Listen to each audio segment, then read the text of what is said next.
Hi, I'm Hennie Kashiwa here at Boulder Nordic Sport in Boulder, Colorado. In this segment, we're going to talk about glide waxing, just the basics, how to put it on and how to take it off.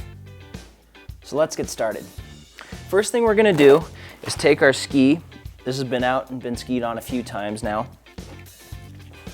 Take a metal brush and use it to just clean off the ski. Again, metal brush, doesn't really matter what kind of metal it is. Always in the same direction with this brush, always tip to tail. Now, skis have something in them called structure. It's the fine pattern that you see if you look really closely at the base. And what this brush is doing is it's actually getting into all those nooks and crannies of that structure to clean out any excess wax or any dirt or any junk that's accumulated while the ski was out in the snow. Once we're done with that, we want to take a piece of fiberline. Just make sure the ski is nice and clean. Get all that wax dust off so that we have a nice, clean, fresh surface. The next thing we're going to do is put the appropriate amount of wax on the ski. It's important that you don't use too little because then the base of the iron and the base of the ski will come in contact with each other and you can be in danger of burning your ski. Also, you don't want to use too much wax because then that becomes a wasteful thing and waxing becomes more expensive than it needs to be. So we'll double check that the iron temperature is the same as the iron temperature that's posted on the box. And we'll go over two separate ways of applying wax. One, the more traditional, is dripping on, and the more economical way is crayoning on. So the first method of applying ski wax to a ski is to hold the wax block to the iron and allow wax to drip off of the edge of the iron. So you can see how I'm holding it at an angle, and it's all going to accumulate and come down to one point. You can apply that in a zigzag pattern to get good coverage on the ski. Now, while this is a great way to do it, you can see that I ended up with a whole lot of wax on the ski there. What we prefer is the crayoning method. So you put the block of wax onto the iron, and while that little layer on the front of the block is still molten, you're gonna wipe it on the ski. And you can see how I'm still holding the iron over the ski, so any excess wax dripping off still ends up on the ski and not on the floor. So you can see that I've got a nice even coating of wax here. So that's enough to be between the iron and the ski base to prevent any damage, but also a little bit less wax than ended up here when we were using the drip method. So now we have wax applied to the length of the ski, and next is the most important step in this process. It's also the step that's easiest to damage your ski on, so it's important to keep a few things in mind. We're going to run the iron while it's hot the length of the ski in order to heat up the wax and also heat up the base material in order to let the wax absorb into the base. It's very, very important to keep your iron moving while it's on your ski and not to go over the ski too many times. Some of the problems that can happen if you overheat your ski are that the base becomes hard and stops accepting wax. The only way to undo that is to have a stone grind and peel that layer of base material off. Even more critical is to make sure that your core doesn't get too hot. All skis are put together with heat-activated epoxies, and if you get them too hot, the ski can actually deform and become totally useless. So glide waxing doesn't have to be something you're nervous about. Just a couple things you have to keep in mind. First, we're going to keep the iron moving in one even pass, and we're only going to make a few passes, and then we're going to call it good. So you're going to go ahead and take your iron. Usually there's a bevel at the front or the back. I'm going to use that bevel to get up over that ski wax that we've laid on there. Hold the iron cord in the other hand, makes it a little bit easier. And make a nice even pass. I like to keep some weight on the palm of my hand on the back of the iron.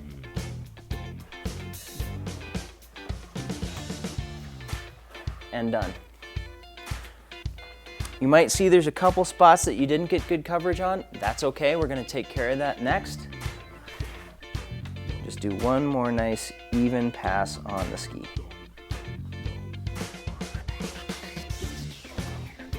We're gonna call that good. Don't wanna go back and forth too many times. Occasionally there might be a spot that is hard to get because your ski base is uneven. You can go back and forth a little bit there, but you don't wanna be going back and forth, and back and forth, and back and forth. That's how we see a lot of burned bases. There's also people who feel as though the wax needs to be molten. You don't want to have your base so hot that the wax is molten after the iron goes over it. So next you're going to take the ski off and you're going to let it cool. It's best to let your ski cool at room temperature. So that means if you're out waxing in a garage or in a yurt at the ski area, you want to try to get your ski somewhere where it can cool down at a reasonable temperature. Now I'm going to take this and let it cool for 5 minutes. Or maybe even 10 minutes. And now it's time to scrape. All the wax that's going to be useful to you has already been absorbed by the ski. Any wax that's left on top is extra, and it'll slow you down, and it's not going to provide any additional benefit at all. The first thing that we're going to do is take our groove scraper. The reason that we do the groove scraper first is because there's still an extra layer of wax on the ski in case you slip out of the groove, which is pretty easy to do. The best way to use a groove scraper is to hold it really close to the tip with one finger. And I often like to take my other hand and cover it so that if any pieces of wax fly up, you don't get them in your face. Also, if you have your hand over the groove scraper, it gives you additional weight to guide that scraper down the ski. But for this video, I'll keep that hand off so you can see how it actually works. So you can go a little bit back and forth if you need to. It's just important not to push down too hard.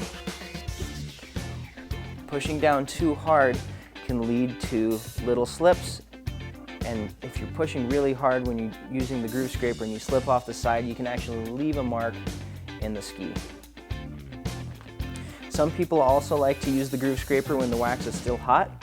That can make life a little bit easier, especially when you're removing wax from grooves that's very cold and hard. But when the base material is very hot and you're using a groove scraper, you have to remember that those little slips are going to be amplified by the soft base. One last good use for your groove scraper is to use one of the rounded sides to get the excess wax off the edge of your ski. Wax on the edges does nothing but slow you down, and it's actually a little bit hard to get off with a regular scraper. Also, when you're using the sharp sides of a regular plexiglass scraper, you can actually do a little bit of damage to your edges. So it's nice to use something a little bit more rounded and a little bit less aggressive. So now it's time to do the majority of the scraping. We're going to take a good scraper sharpener and make sure that the edge on the scraper is very, very sharp. It's really important to have a very good scraper sharpener. This is the Home & Co Professional Scraper Sharpener. We like this because it gives you a nice flat edge on the scraper, whereas some less expensive models will actually give you a lower center point than the edges. And what that'll do is make it so that when you scrape, the edges of your skis actually round off. And what that means is that it'll actually round off the edges on your skis, and you'll need to have them reground sooner. So now that we have a nice flat, sharp scraper, we're going to go ahead and start at the tip of the ski and always move from the tip to the tail. It's very important to hold the scraper on both sides with your thumbs behind it. You're going to use it at an acute angle to the ski and think of pushing forward and not down. You can use as many strokes as you need to. You want to make sure that they're nice and light and that you're not actually cutting down into the base. We're just trying to remove that outer layer, that extra wax that hasn't absorbed into the base material yet. And as we move down the ski, you can actually see that I'm starting the motion of the scraper before it touches down on the ski, so that it's just a nice, smooth scraping action. There's no need to necessarily go tip to tail in one solid swoop. It's just very important to have a lot of finesse and a very gentle touch. You can always go back to make sure that you got the last of the wax. So now that we've gotten the majority of that excess wax off, it's time to start brushing. Again, we start with the metal brush simply because it does the best job the fastest. At this point, the majority of that excess wax has already been removed from the ski. The point of brushing is to get the bristles down into that base structure to remove the last little bits of that excess wax, because they're not going to do anything besides slow you down. You can see that while I'm brushing, just like when we scraped, that I'm using a motion that starts before it touches the ski. I'm coming in at a very shallow angle and coming back off it. This is especially important with metal brushes because you don't want to jam those metal bristles down into your ski. Also, it's very important to make sure that you're always going tip to tail and not using an arcing motion.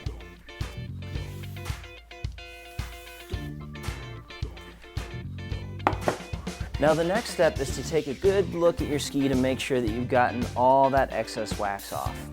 Your ski should look mostly shiny. If there's a really dull patch, it usually means that there's a little bit of extra wax there. So once you're done with your metal brush, you can use a boar's hair, horsehair, nylon brush, something to polish out that ski. You don't really need anything else for this really basic wax application. If you're using fluorocarbons or doing a race application, you might want to use a few more brushes that are out there that we discuss in other segments. But for now, we're just going to take this, this is a boar's hair brush, and you can go ahead and use it back and forth to polish out the base. This is getting the last little bits of that excess wax out of your ski structure. Make another pass, only going tip to tail. Just kind of looking at the ski to make sure that we've gotten all that extra wax out, that there's no dull patches. Grab a little piece of Fiberline, wipe it down, and you're done. I'm Hennie Kashiwa with Boulder Nordic Sport. Thanks for watching, and make sure to check out our other videos and our website, bouldernordic.com.